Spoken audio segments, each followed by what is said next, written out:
It was supposed to be a routine hearing, until the informant handed over evidence that turned the tables. A quarrel between Boasberg and Tom Homan almost disrupted the trial, and then the truth came out, which no one expected. In the stately courtroom of the Eastern District, the heavy oak doors closed with a resonant thud as Judge James Boasberg took his seat at the bench.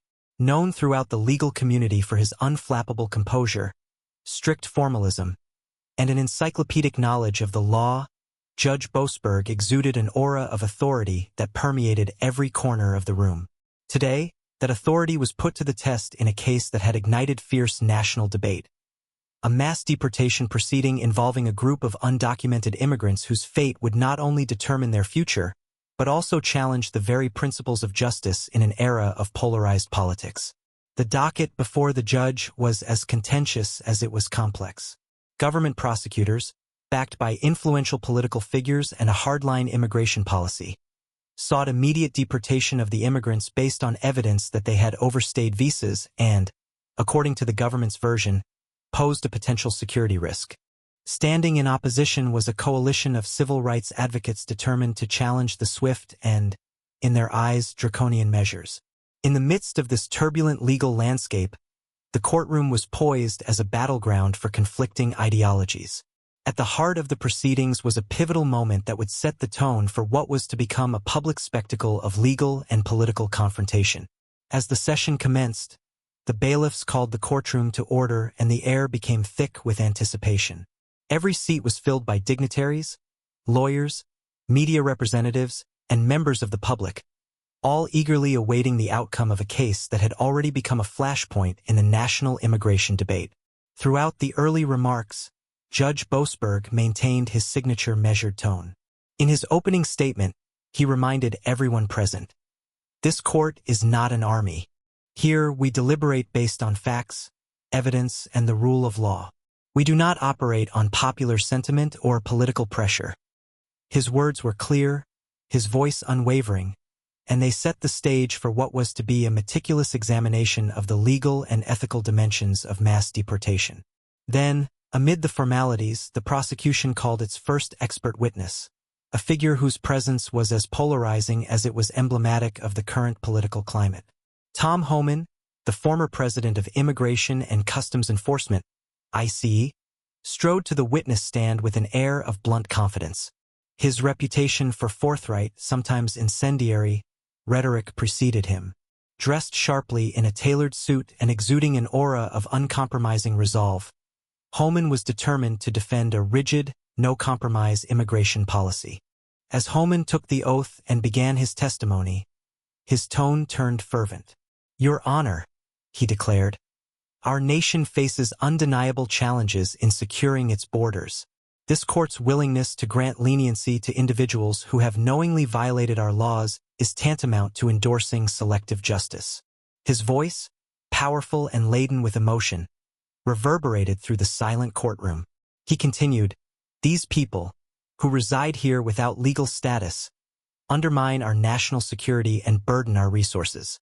We cannot afford the luxury of weak responses. My time at ICE taught me that tough, decisive action is necessary, even if it means harsh measures like mass deportation." At that moment, an audible murmur ran through the gallery. For many, Homan's words were a rallying cry for national security and order. For others, they underscored a dangerous and morally questionable rigidity that threatened the very notion of fairness in the legal process. Judge Boasberg, ever the embodiment of controlled authority, interrupted Homan's impassioned tirade with a measured rebuke. "Mr. Homan," the judge said evenly, "while your experience is noted, it is imperative that your testimony remain tethered to the concrete facts of this case rather than the rhetoric of policy debates. This is a courtroom, not a political arena." Homan's gaze sharpened as he fired back. "With respect, Your Honor, the facts do not exist in a vacuum. Our nation's very safety is at stake. To disregard the broader context is to undermine the spirit of our immigration laws." His retort, delivered in a voice that resonated with both defiance and conviction, set the stage for an escalating confrontation between the measured, methodical authority of the judiciary and the unyielding, blunt force rhetoric of a man who had long defended tough policies. Judge Boasberg's eyes narrowed imperceptibly as he responded, "This court exists to administer justice impartially. I remind you, Mr. Homan, that while you are entitled to disagree, the integrity of these proceedings must not be compromised by personal ideology. The law, not the loudest voice, shall prevail."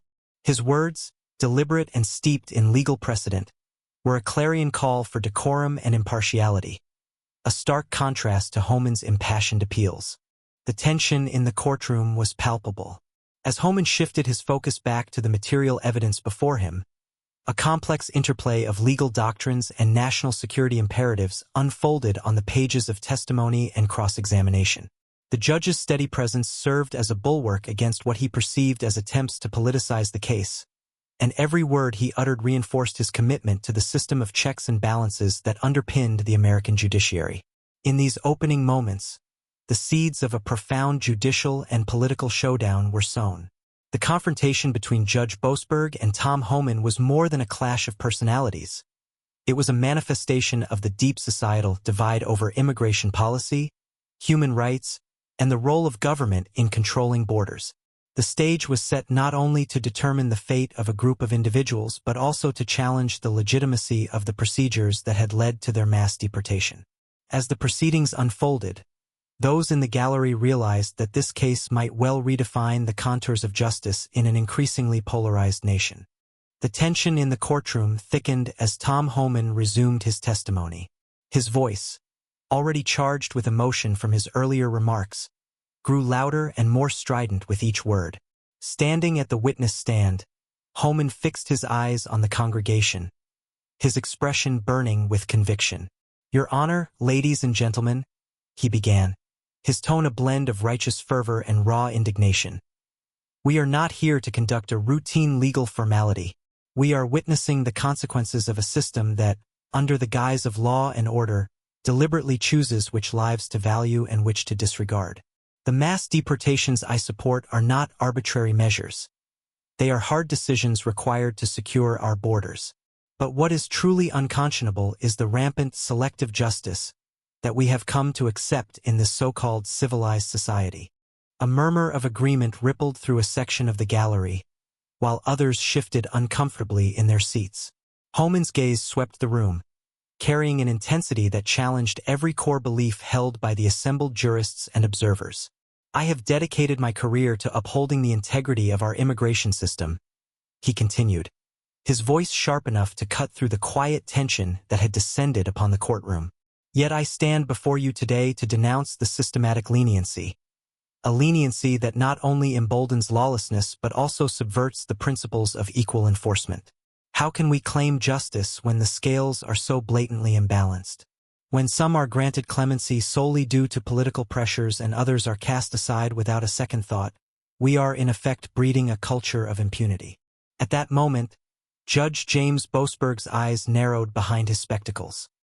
His steely silence, maintained so far by professional decorum, now turned inward as he prepared to counter this fervent outcry with the unwavering precision of the law. In a measured yet cold tone that brooked no deviation, the judge interjected, "Mr. Homan, while I appreciate the passion with which you present your views, I must remind you that this court is not a forum for partisan diatribes. We are here to deliberate based on facts and evidence. This is not the place to engage in rhetoric designed to inflame public sentiment." Homan's retort was immediate, his emotions barely contained. "Your Honor, facts and evidence themselves are being warped by bureaucratic indifference. The very numbers that you so cherish in your statutory analysis are being manipulated, adjusted to serve political agendas." His voice resonated across the courtroom with a timbre that made even the most hardened legal veterans in attendance lean forward, caught in the grip of his impassioned argument. When the underlying data is fabricated and distorted, what then is the integrity of our legal process? We are on the brink of a decision that will not simply affect a few individuals, but will send shockwaves through our nation. I demand that this court acknowledge the moral imperative to enforce our laws without bias. The judge's response was deliberate and unyielding. "Mr. Homan, I do not dispute your commitment to maintaining secure borders. However, the framework within which decisions on deportation are made in this court is not subject to your personal crusade. I remind you again that this is not an army. This is a court. We do not operate on the basis of populist rhetoric or inflammatory appeals. Our mandate is to interpret and apply the law impartially, regardless of external pressures or emotional arguments. An audible sigh emanated from the back of the courtroom, as if the collective body of observers were exhaling a long-held breath.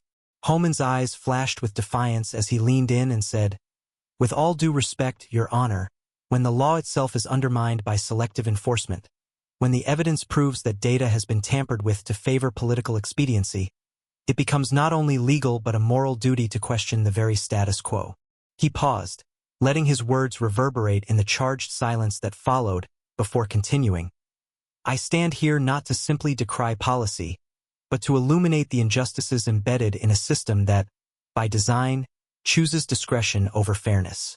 For several agonizing moments, there was silence, a standoff between two titans of differing philosophies.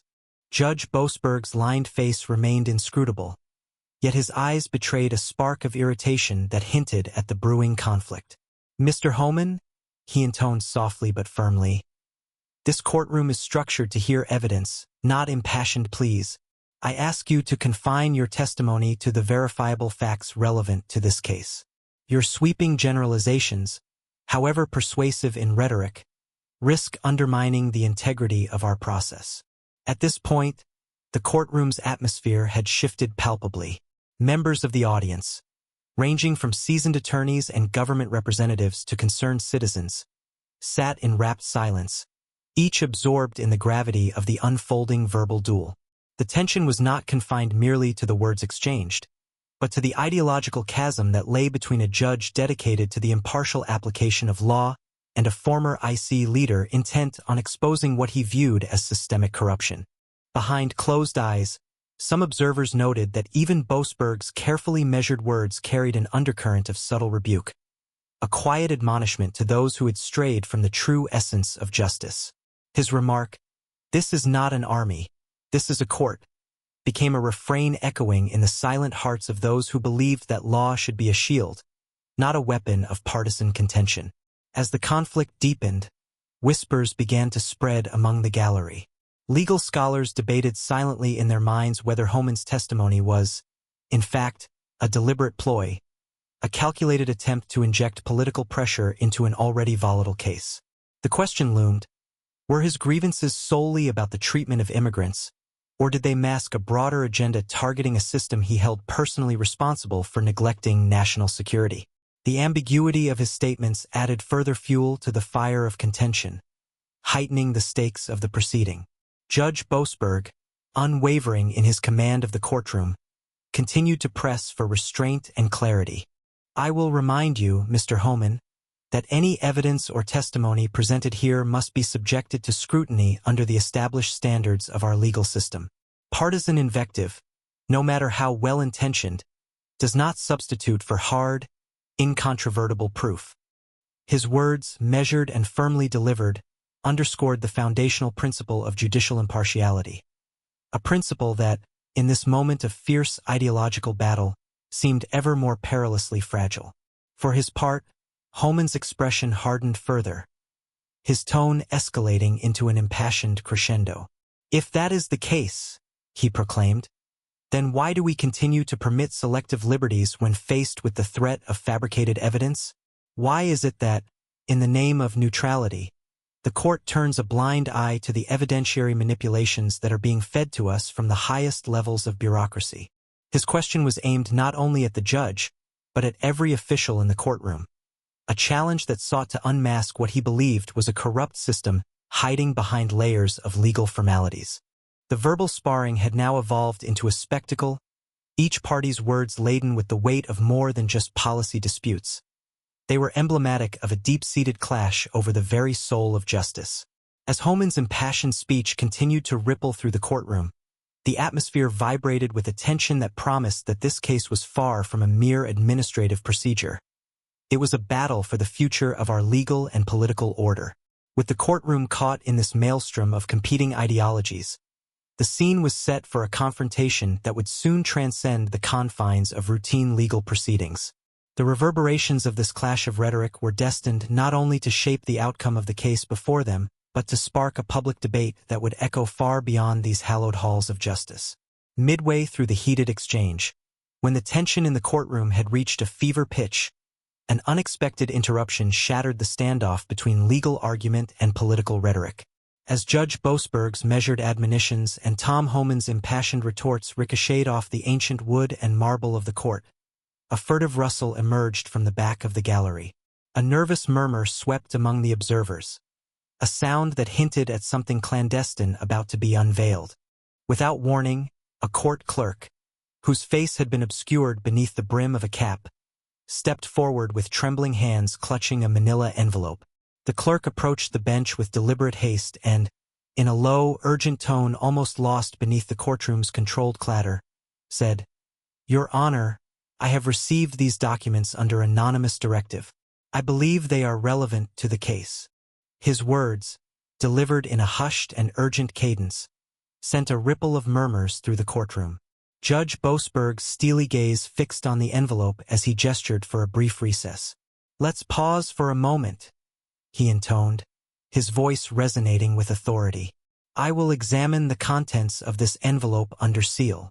The judge's calm yet imperious tone commanded immediate attention. Even Tom Homan, who had until now been unrelenting in his rhetoric, fell silent. Curiosity and apprehension etched into his furrowed brow. Taking the envelope with gloved hands, Judge Boasberg broke the seal and meticulously perused the enclosed documents. The papers, printed on crisp white paper and bound together by a modest clip, were marked with official logos and stamps suggesting authenticity. They presented a series of internal reports, statistical spreadsheets, and memos that revealed a disturbing irregularity in the data used to justify the mass deportation orders. According to the documents, key figures had been deliberately altered, data had been inflated and deficits concealed, in order to fabricate an impression of heightened security risks. A collective silence fell over the courtroom as the judge slowly scanned through the pages. His eyes flickered with a combination of disbelief and grim determination. "These documents," he announced, "suggest that the statistics provided by the government were not simply misinterpreted, but manipulated. There are clear indications that the data concerning the number of undocumented immigrants and the alleged threats they pose have been falsified. Furthermore, several internal memos indicate that external political pressure was exerted to ensure that only evidence favorable to a predetermined narrative was admitted." Tom Homan, previously unyielding in his unwavering defense of harsh immigration policies, blinked in astonishment. His earlier emotional outbursts now turned into a mixture of indignation and uncertainty. "Objection, Your Honor," he interjected, his voice betraying both surprise and desperation. "These documents, if genuine, undermine the very basis of our enforcement measures. They suggest systematic fabrication on a scale I had never imagined." Judge Boasberg's response was as measured as it was chilling. "Mr. Homan, the documents before us have been submitted via an anonymous source whose identity will, for the time being, remain protected due to the sensitive nature of the disclosure. However, they demand the utmost scrutiny. Accordingly, I am suspending further testimony until a full forensic analysis of these documents is completed by the court-appointed experts." His words, though cloaked in the language of procedural caution, reverberated with the clear import that the case was entering a new dimension.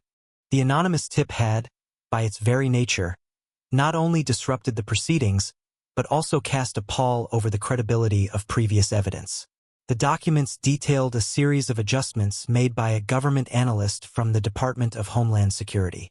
The memos, marked with dates and internal codes, revealed that the data supporting the deportation order had been selectively amended. Inflated figures in one section were offset by unexpected omissions in another, with several annotations showing the directive to ensure favorable outcomes for policymakers. The audacity of the manipulation was palpable, and the sheer scale of the subterfuge began to unravel before the stunned eyes of the court. A palpable tension built as both sides processed this revelation. In the gallery, Legal analysts and civil rights advocates exchanged electrified glances. Protesters who had gathered outside the courthouse would soon have more than just impassioned speeches to rally around. They now had hard evidence indicating that what was presented in court might be nothing more than a politically driven distortion of reality. Meanwhile, Tom Homan, once the staunch defender of uncompromising immigration enforcement, now found his rhetoric undermined by the incriminating evidence. His earlier accusations of selective justice, however vehement, seemed increasingly ironic in the face of data that openly admitted tampering. This is the kind of recklessness that endangers not only individuals but the very fabric of our legal institutions, Homan admitted, his tone subdued as he leaned forward, eyes fixed on the judge and then on the documents. It appears that our system has been, in part, manipulated by those who seek to influence outcomes from behind the scenes. Judge Boasberg nodded slowly, his gaze unyielding yet pensive. The integrity of our justice system depends on the authenticity of every piece of evidence that passes through these halls, he declared. The actions taken based on falsified data are a betrayal of the very principles we are sworn to uphold. The judge's voice, resonating with quiet fury, left no doubt that the revelations contained in the documents would have far-reaching repercussions. At that moment, a hush fell over the courtroom as the gravity of the exhibited manipulation sank in. The anonymous whistleblower had unexpectedly become the fulcrum on which the truth now balanced. With this new evidence, the case had evolved from a debate on policy into a profound judicial inquiry into corruption, manipulation, and abuse of power. External pressures, long whispered about in political corridors, were now laid bare, a challenge to the established order that would require the highest levels of accountability. As the judge carefully set the documents aside for immediate forensic examination, he faced the courtroom and pronounced, "I will now take 2 recesses, one to allow for a comprehensive evaluation of these documents, and another to afford counsel time to assess the implications of this evidence. Let it be known that this court operates not on conjecture but on irrefutable truths. We shall uncover them, no matter how deeply they have been buried." His final words echoed through the silent room, leaving every witness and participant with the unmistakable message that, in this battle of truth versus pretense, the scales of justice were about to be recalibrated. In that charged moment, the courtroom became a crucible in which accountability would be tested. The anonymous act of whistleblowing, intended perhaps as a quiet act of duty, had now set into motion a judicial reckoning that threatened to expose and dismantle the shadowy machinations behind the mass deportation case. And as the doors of the courtroom closed for the recess, it was clear that no one present, from the austere judge to the impassioned former ICE chief, could ignore the call for truth any longer. After Judge Boasberg's solemn announcement, the courtroom emptied into a heavy recess.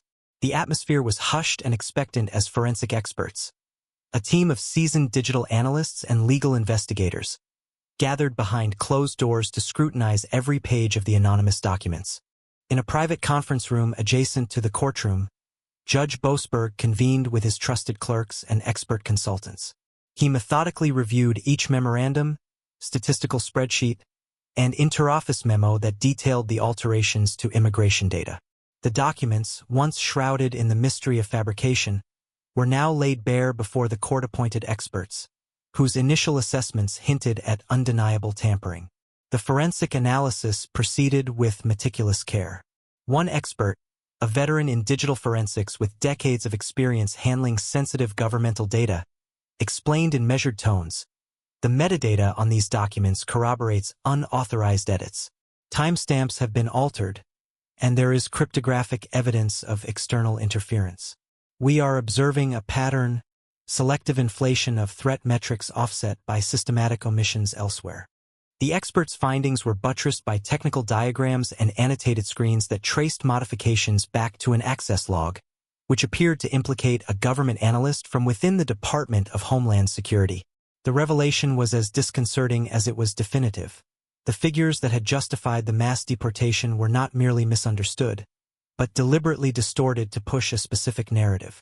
Inside the courtroom's antechamber, Judge Boasberg paced slowly, his mind churning with the enormity of what the forensic team was uncovering. He addressed his clerks in a voice that was both somber and resolute. Our duty here is not to bend to political pressure, but to restore the integrity of the judicial process. These records must be made part of the official record, and every manipulation exposed. We owe it to our nation, and to the innocent lives affected by these decisions, to see the full truth. His words were not only a call for procedural justice but a declaration that the system would be held accountable for any abuse of power, no matter how deeply embedded within bureaucratic channels. Across the hall, in a separate break room, Tom Homan sat with his legal team. The fervor that had defined his earlier testimony was tempered now by an uneasy introspection. Homan's face, usually unyielding, betrayed a hint of uncertainty as he confronted the possibility that the evidence he had vehemently defended might be flawed. In a hushed conversation with his attorney, he murmured, "I never admitted the data was perfect, but to see these reports, so methodically doctored, it shakes the foundation of what I've been championing." His words revealed a fissure in his previously ironclad stance, a realization that his tenure at ICE and the policies he had promoted might have been built on compromised truths. Yet, even as discomfort crept in, his disposition remained defiant. "If there is any manipulation," he continued, "I demand that it be thoroughly investigated. I stand for the integrity of our border enforcement. However, integrity must begin with the facts." Back on the bench, Judge Boasberg reconvened the courtroom after the forensic experts confirmed the preliminary observations. His tone was measured but resolute as he addressed both sides. "The evidence before us now unequivocally indicates that the data presented in support of these deportation orders was subject to deliberate alteration. In light of these findings," he announced, "this case will not proceed under the current set of evidentiary assumptions. I hereby order an immediate comprehensive audit of all related government data by an independent panel. Furthermore, all parties present are to submit any additional documentation related to the genesis and monitoring of these figures by close of court next week." A tense silence fell over the room. Tom Homan, compelled by the weight of the revelations, adjusted his tone. "Your Honor, while I maintain that robust enforcement is necessary to protect our nation," he conceded, "I ask that this audit be made as open and transparent as possible. If falsehood has, in any instance, been introduced into our process, it must be confronted with full accountability." His voice, though still laced with conviction, resonated now with unexpected humility, a recognition that even those who had long advocated for strict measures must be willing to review the veracity of the data upon which those measures were based. In the meantime, legal whispers circulated among the observers and members of the public present in the gallery. The underlying message was unmistakable. Integrity of the judicial process was non-negotiable. The anonymous whistleblower's intervention had forced a communal reckoning. Here, in the midst of a highly charged political and legal storm, both Judge Boasberg and Tom Homan appeared united in the single, unyielding pursuit of truth, even if their methods and rhetoric diverged sharply. As the recess drew to a close, Judge Boasberg stepped back onto the bench with the air of a man who had seen through the facade of partisan posturing. "We shall proceed with clarity and impartiality," he declared. "This court will uphold the oath sworn by every official in these hallowed halls, to seek truth above all else, even if it challenges our most deeply held convictions." His words were met with a subdued, respectful murmur from the assembled audience. In that moment of recalibration, both adversaries, one a bastion of legal formality, the other a passionate advocate for national security, found, at least temporarily, common ground in their commitment to unmask the truth. The stage was set for what would become a spectacle of accountability, where the very fabric of the system was subject to rigorous self-examination. And as the courtroom prepared to resume proceedings, every witness and jurist present understood that the outcome of this case would ripple far beyond individual convictions. It would serve as a testament to a system capable of cleansing itself through the relentless pursuit of verifiable justice. As the recess ended and the courtroom reconvened, Judge Boasberg resumed his seat with a gravity that silenced even the most persistent whispers. The recent forensic findings had not only confirmed deliberate tampering of critical deportation data, but had also sparked an urgent internal inquiry. Now, with the documented evidence glittering in the dim lights of the court's evidence room, a startling discovery emerged from the labyrinth of digital footprints. Earlier that afternoon, one of the forensic experts had isolated a series of tampered log entries from a secure government network. By painstakingly tracing metadata and IP signatures, the team discovered a digital trail pointing toward a high-level government official who had accessed and altered the sensitive files. The altered files bore traces of unauthorized edits correlating with access permissions beyond the scope of routine operations. Suspicion quickly centered on a figure whose digital signature echoed with an eerie familiarity, a signature originating from the internal network of the Department of Homeland Security, DHS. The forensic expert, Dr. Elena Morales, presented her findings to Judge Boasberg at the bench. "Your Honor," she stated in a measured tone, "the audit of our exhibits has revealed that key data points were manipulated by an account registered under restricted DHS privileges. Tracing the access logs, we have linked the modifications to an IP address and credentials corresponding to Mr. Jeffrey L. Simmons, a government official ostensibly tasked with oversight functions. The evidence indicates that Mr. Simmons's interventions were not incidental. They were deliberate alterations aimed at skewing the outcome of the deportation case." A murmur of disbelief rippled through the courtroom. Even Tom Homan, whose impassioned testimony had earlier centered on enforcing strict immigration policies, appeared unsettled. His steely facade cracked slightly as he absorbed the implications.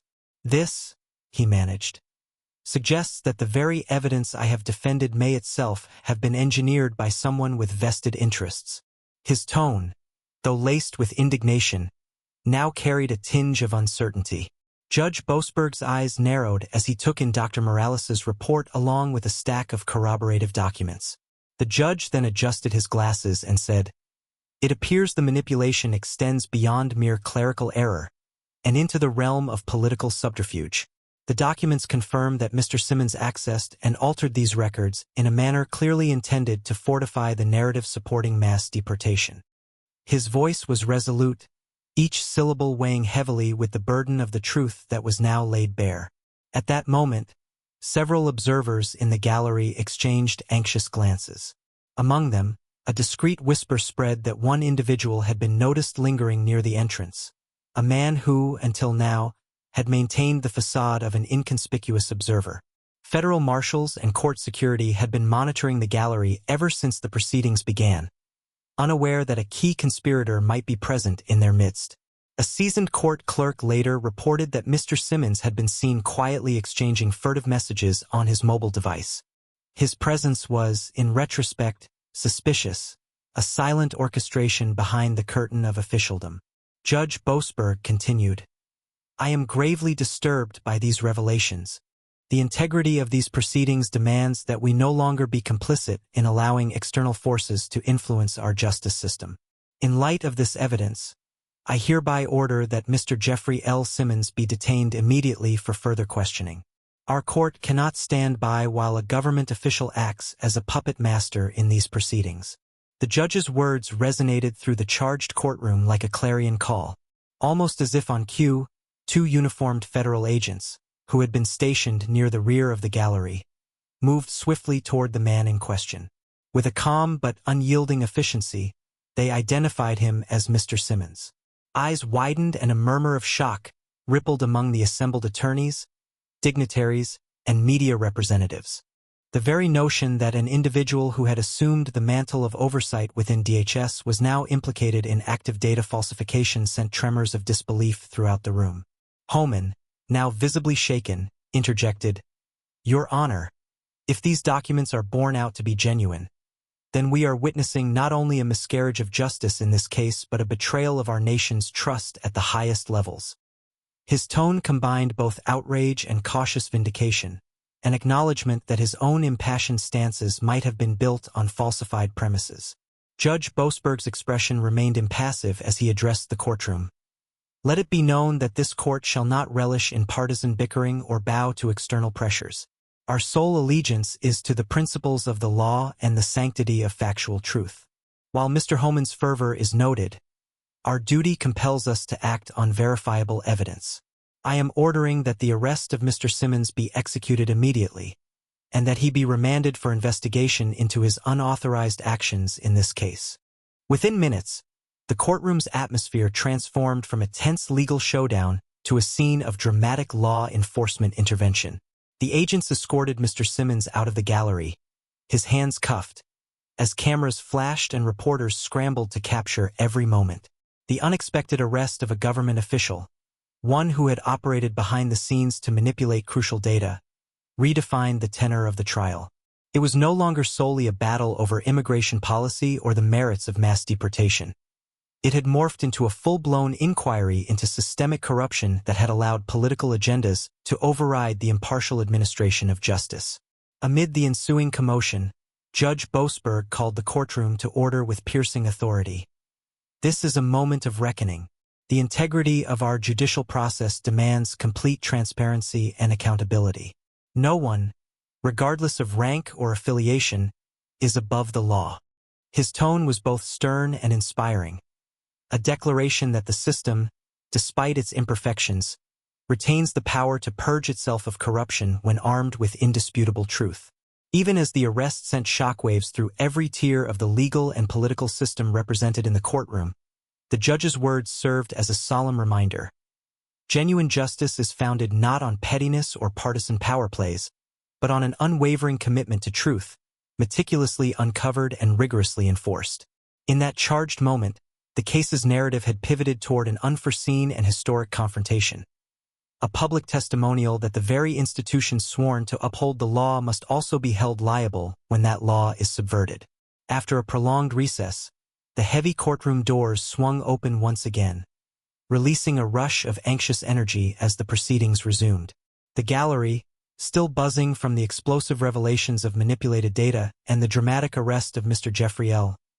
Simmons outside, now braced itself for what would come next.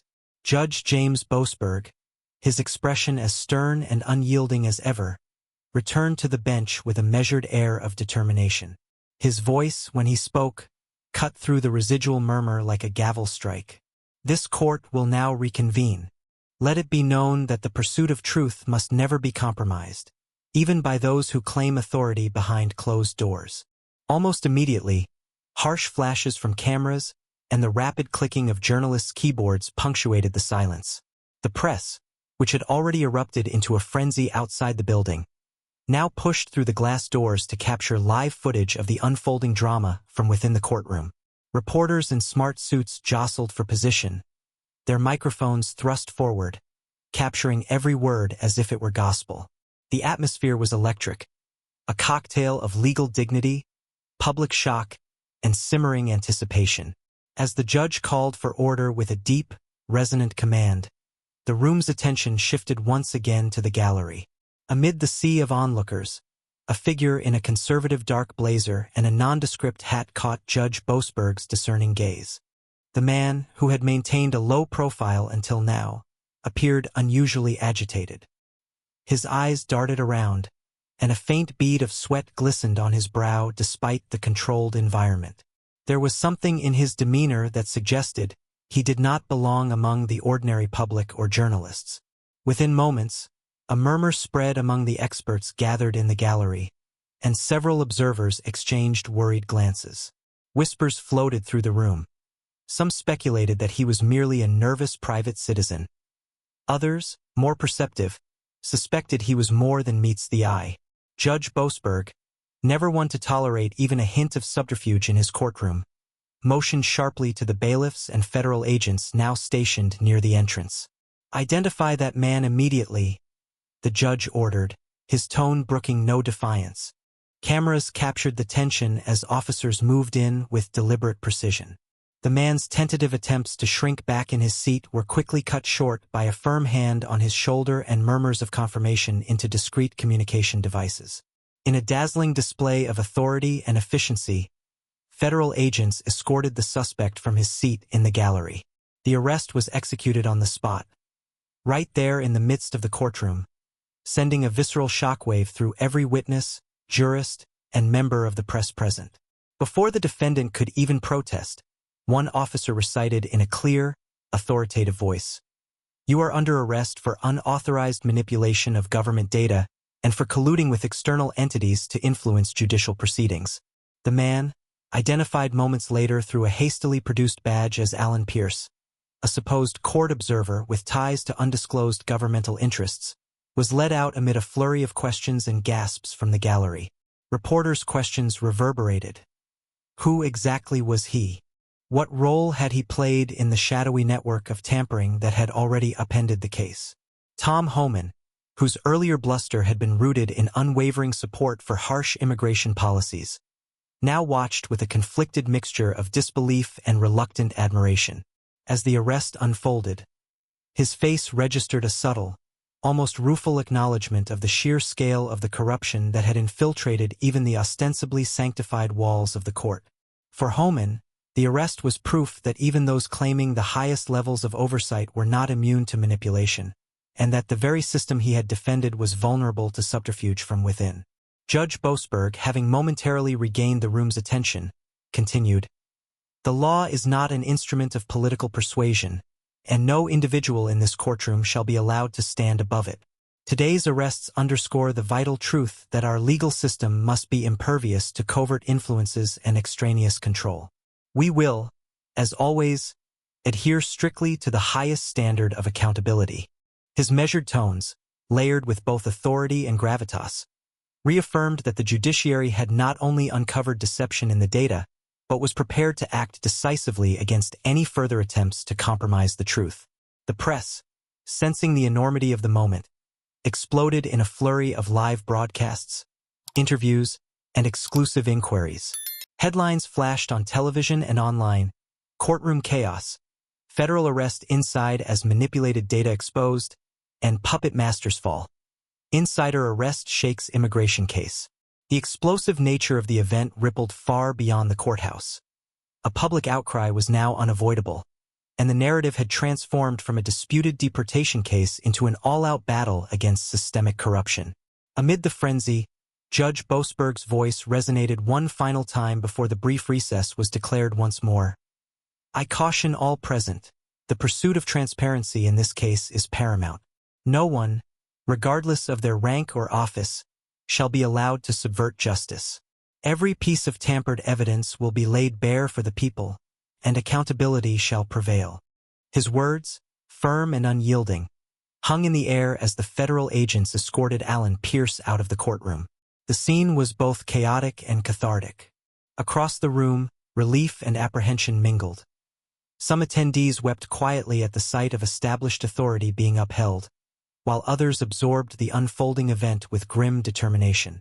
The judge's message was clear: the system, though tarnished by manipulation, was capable of self-correction when compelled by unwavering adherence to the truth. In that charged moment, as the press scrambled to interview dignitaries and legal experts, it became unmistakably clear that the court was not merely a battleground for partisan rhetoric. It had emerged as a crucible of accountability, where every instantiation of corruption was met with the resolute force of the law. The dramatic arrest in the middle of the courtroom, occurring live under the watchful eyes of the nation, signified that no one was beyond the reach of justice, and that truth, once uncovered, would reverberate with an unstoppable might. As the tumultuous courtroom gradually returned to a semblance of order, the events of the day left an indelible mark on everyone present. The dramatic arrest of both Mr. Jeffrey L. Simmons and Alan Pierce had sent shockwaves through the institution, shattering illusions of infallibility and unmasking a labyrinth of political subterfuge and data manipulation. Now, in the wake of that decisive intervention, the courtroom transformed into a crucible of reflection, a place where ideology, self-interest, and duty converged into an unmistakable call for accountability. Judge James Boasberg, his face set in stoic determination, resumed the proceedings with a quiet, measured gravity that seemed to echo through the corridors of justice itself. His voice, now tempered by the weight of recent revelations, addressed the assembly with unyielding clarity. "Today, we have witnessed the unraveling of a far-reaching scheme designed to manipulate the evidence governing this case. A manipulation that, if left unchecked, would have undermined the very integrity of our legal system. I stand here to affirm that no one, regardless of rank or political affiliation, is above the law." His words rang out with a resolute conviction, reaffirming that the pursuit of truth was not a transient ideal but the foundation upon which justice must always be built. In the tense silence that followed, members of the legal fraternity, prosecutors, defense attorneys, and the curious onlookers in the gallery, absorbed the full magnitude of the revelations. The public display of corruption, expertly exposed by a determined whistleblower and executed with unflinching legal precision, forced even the most hardened skeptics to question long-accepted narratives. Tom Homan, whose earlier testimony had burned with impassioned rhetoric in favor of uncompromising immigration enforcement, now appeared noticeably subdued. Even he could not hide the tremor of uncertainty that marred his features as he reluctantly conceded, "If the evidence stands as it does, then we must acknowledge that certain actions taken in the name of law enforcement have compromised the very system we seek to protect. Integrity demands that we examine every facet of this process." For Homan, the day's developments were a bitter but necessary lesson, a reminder that champions of tough policies must also mean to cherish the veracity of the data that undergirds their claims. His earlier declarations of selective justice now seemed tinged with irony, as the manipulation he had once decried was laid bare before the entire courtroom. In that charged moment, his own ideological armor appeared to crack just enough to allow the light of truth to shine through, even though he maintained his commitment to national security with a newfound resolve to demand transparency. Outside the confines of the heated courtroom, the media buzz reached fever pitch. Reporters and commentators struggled to encapsulate the dual narrative of judicial courage and systemic corruption that had unfolded before their cameras. Editorials across the nation began to echo the sentiment that no institution, no matter how venerable, could claim moral superiority when it allowed its data and decisions to be manipulated for political gain. Social media erupted with the hashtags #JusticeUnmasked and #CleanseTheSystem, uniting citizens from all backgrounds in a collective call for reform and accountability. Within the courtroom itself, as federal agents escorted the detained officials away in subdued silence, Judge Boasberg continued with the remaining schedule of the case. He announced that independent audits of all evidence documents would be completed under the supervision of an external panel, and that additional witnesses would be called to expose further details of the covert interference. The judge's closing remarks were a final, piercing meditation on the nature of justice. Our legal system is not infallible, but it is built to correct its own errors when we are vigilant enough to confront them. Today, we have witnessed how even the most insidious attempts to subvert the truth cannot stand against the collective force of accountability and due process. Let this case serve as a beacon that the court, and indeed our society, will always rise to protect integrity. During a brief recess following these remarks, a somber yet reflective conversation took place in a quiet hallway outside the courtroom. In hushed tones, legal scholars and civil rights advocates exchanged views on the day's events. Many agreed that while the proceedings had exposed troubling breaches of protocol and breaches in trust, they had also given newfound hope that the system itself possessed the strength to cleanse its maladies when confronted by incontrovertible truth. There was recognition that the confrontation between Judge Boasberg's meticulous legal scrutiny and Tom Homan's fierce advocacy had transcended partisan bickering. It had become a public reckoning with the very principles that underpin the rule of law. In a corner of the gallery, a veteran journalist summed up the sentiment of the day in an impromptu interview, stating, "This isn't about one individual's triumph over another's ideology. It is about the system's capacity to self-correct when deception and manipulation are exposed. Justice may be slow, but it is relentless." That observation resonated deeply with those present, reinforcing the notion that while no single persona emerged as the sole victor, the collective effort to safeguard truth had indeed won a fragile, but significant, victory. As the courtroom slowly emptied and the echoes of the day's turbulent proceedings faded into memory, a calm determination settled over the battered, but unbowed institution. Tom Homan, now more reflective than rebellious, vowed to re-examine his previous assertions in the light of these revelations, while Judge Boasberg prepared to chronicle the case's unfolding in the historic annals of jurisprudence. In that shared, unspoken understanding, both adversaries recognized the immutable truth. A system committed to truth, though it may be scarred and imperfect, is capable of purging itself of corruption and deceit when its citizens and its enforcers demand nothing less than complete accountability. In that final, contemplative moment, as the last observers filed out into a world already abuzz with the news of the day, one simple truth loomed large. True justice is not defined by the victory of one individual, but by the relentless ability of the system to cleanse itself when held accountable by its own unwavering principles. In this story, no one emerged as a personal victor, but the system prevailed, a system capable of purifying itself when the truth is demanded. Subscribe to see more stories where truth is never immune.